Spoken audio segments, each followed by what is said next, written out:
ہمیں وہ ایمان دے دے جو تو چاہتا ہے، ہمیں وہ ہدایت کاملہ دے دے جو تو نے صحابہ کو عطا فرمائی تھی۔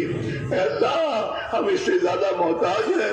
اللہ صحابہ نے تو تیرے نبی کو دیکھا، تیرے نبی کی صحبت انہیں ملی، اے اللہ تیرے نبی کا وہ خیر القرون انہیں ملا۔ اے اللہ ہم تو صحابہ سے زیادہ تیرے محتاج ہیں۔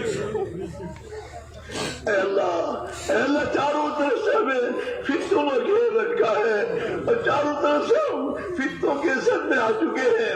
اے اللہ تو اگر ہماری حفاظت کرے گا تو حفاظت ہوگی، تو ہماری ایمان کی حفاظت کرے گا تو حفاظت ہوگی۔ اے اللہ امت مسلمہ کی جان کی، مال کی، ایمان کی، اعمال کی، آبرو کی، عزت کی، معاملات اور معاشرت و اخلاق کی اے اللہ تو پوری حفاظت فرما۔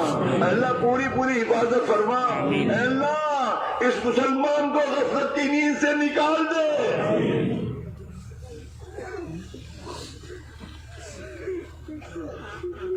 اے اللہ اس مسلمان کو تیرے دشمنوں کا مشق بن، اے اللہ تخت مشق بننے سے تو نکال دے۔ اس کے دل میں اے اللہ تیرے دشمنوں کی اے اللہ زندگی کی نفرت پیدا فرما دے۔ اے اللہ اسے اے اللہ باطل پرستوں کی اے اللہ طور طریقوں کی نفرت ان کے دلوں میں ڈال دے، اور اے اللہ تیرے پیارے نبی علیہ السلام کی پاکیزہ سنتوں کی محبت دلوں میں ڈال دے۔ اے اللہ اسے تیرے نبی کا تیرا اور تیرے نبی کا شہدائی بنا دے۔ اے اللہ اسے تیرے